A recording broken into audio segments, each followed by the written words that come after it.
नमस्कार, मैं हूं जल्पा क्षत्रिय और आप देख रहे हो राष्ट्र प्रथम। दक्षिण दिल्ली के महरौली में दिल दहला देने वाली वारदात सामने आई। युवक आफताब अमीन पूनावाला ने सहमति संबंधों में रह रही युवती श्रद्धा वाकर की हत्या कर उसके शव के करीब 35 टुकड़े कर दिए। उसने शव के टुकड़े घर के बाथरूम में किए और टुकड़ों को धोकर पॉलीथीन में पैक कर फ्रिज में रख दिया। वह पिट्ठू बैग में शव के एक टुकड़े को रखता था और जंगल में फेंक कर आता था। इस तरह वह करीब 22 दिन शव के टुकड़ों को फेंकता रहा। वह 22 दिनों तक शव के साथ घर में रहा। वह हर रात 2 बजे टुकड़ों को महरौली के जंगलों में फेंकने जाता था। महरौली पुलिस ने करीब 6 महीने बाद जब आरोपी युवक को गिरफ्तार किया तो उसने ये सनसनीखेज खुलासा किया। आरोपी आफताब अमीन पूनावाला युवती श्रद्धा वाकर के शव के 2 दिन तक टुकड़े करता रहा। उसने एक दिन शव को बाथरूम में रखा तो दूसरे दिन से उसने श्रद्धा के शव के टुकड़े करने शुरू कर दिए। आपको बता दें कि पुलिस देर रात आफताब को साथ लेकर मृतकों के शव के टुकड़े बरामद करने में लगी हुई थी। पुलिस उसकी निशानदेही पर चापर आदि को बरामद करने का प्रयास चल रहा था। दक्षिण जिले के एक पुलिस अधिकारी ने बताया कि आफताब व श्रद्धा ने छतरपुर में 15 मई को किराए पर कमरा लिया था।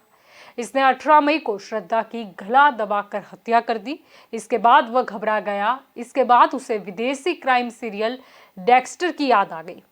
आरोपी बचपन में ये सीरियल देखा करता था। उसने 18 मई को श्रद्धा के शव को बाथरूम में रख दिया और अगले दिन वह बाजार गया और एक बड़ा वाला फ्रिज, चापड़, पाउडर, फ्रेशनर और अन्य सामान लेकर आया। अगले दिन यानी कि 19 मई को उसने श्रद्धा के शव के टुकड़े करने शुरू कर दिए। उसने सबसे पहले उसके हाथ व पैर काटे और इसके बाद वह 2 दिन तक शव के टुकड़े करता रहा। टुकड़े को धोता और पोंछकर बोरिक पाउडर लगाता। इसके बाद वह पॉलीथीन में पैक कर फ्रिज में रख देता। वह शव के एक टुकड़े की पॉलीथीन को पिट्ठू बैग में रखता और रात 2 बजे महरौली जंगल में फेंक कर आ जाता। वह जंगल में शव के टुकड़ों को अलग अलग जगहों पर फेंकता था। कई बार लोगों ने रात में जंगल में आने का कारण पूछा तो वो कहता कि वह सोच करने आया है। इस तरह वह 22 दिनों तक शव के टुकड़े को जंगल में फेंकता रहा।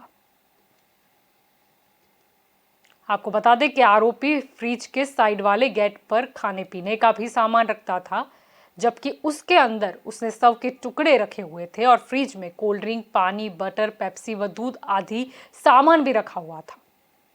आरोपी फ्रिज से हर रोज खाने पीने का सामान निकालता था। हालांकि वह खाने का सामान जो है वो ऑनलाइन भी मंगवाता रहा। आपको यह भी बता दें कि दक्षिण जिला पुलिस अधिकारियों के अनुसार आफताब ने पूछताछ में ये खुलासा किया है कि श्रद्धा के बारे में कोई संदेह न हो, इसके लिए वह 10 दिन तक उसका इंस्टाग्राम अकाउंट चलाता रहा। अगर मृतका का कोई दोस्त उसे मैसेज भेजता था तो वह उसका जवाब भी देता था। 10 जून के बाद उसने मृतका का इंस्टाग्राम व मोबाइल बंद कर दिया था। इसके बाद ही श्रद्धा के दोस्तों को उसकी चिंता सताने लगी थी।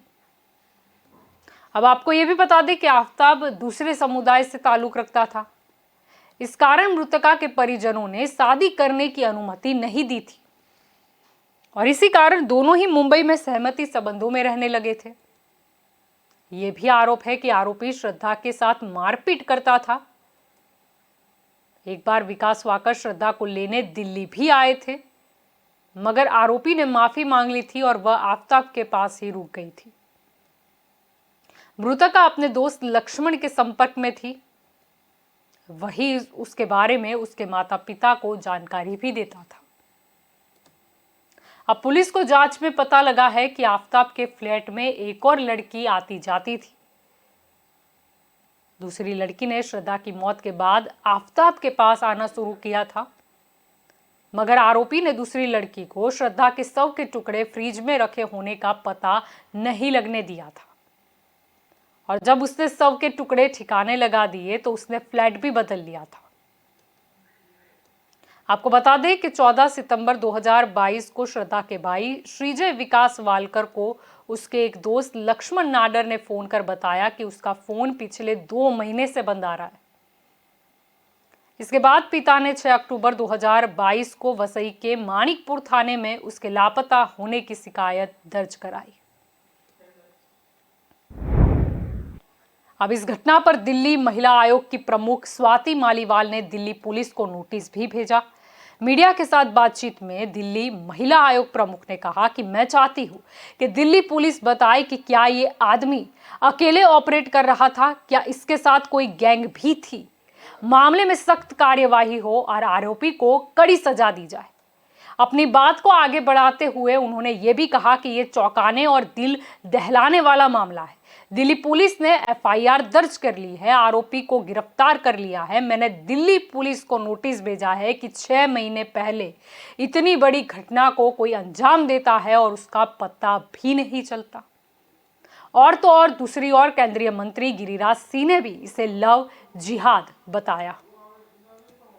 देखिए, देश का दुर्भाग्य है जब दिल्ली के अंदर कोई गैर मुस्लिम, हिंदू हो या कोई और, अगर किसी से प्रेम विवाह करता हो तो उस लड़के को टुकड़े टुकड़े में परिवर्तित कर दिया जाता है।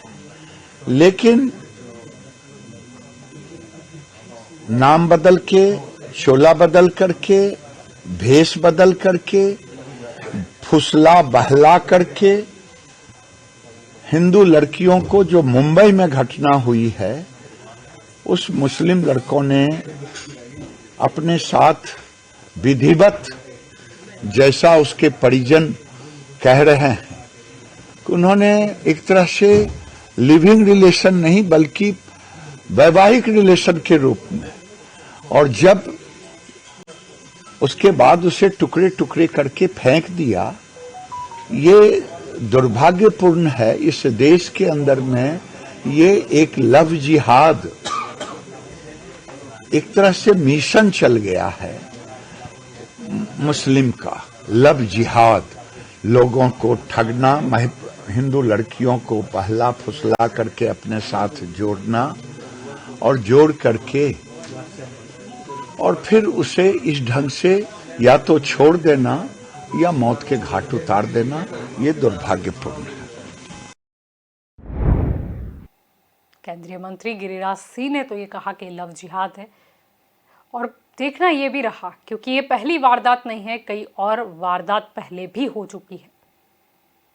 क्या ऐसा कोई कानून नहीं है कि जिससे ये जो आरोपी, ये जो विकृत मानस वाले लोग हैं, वो डरे या सुधरे। एक लड़की जिसकी हत्या हो जाती है और कई महीनों तक पता भी नहीं चलता, ऐसा क्यों?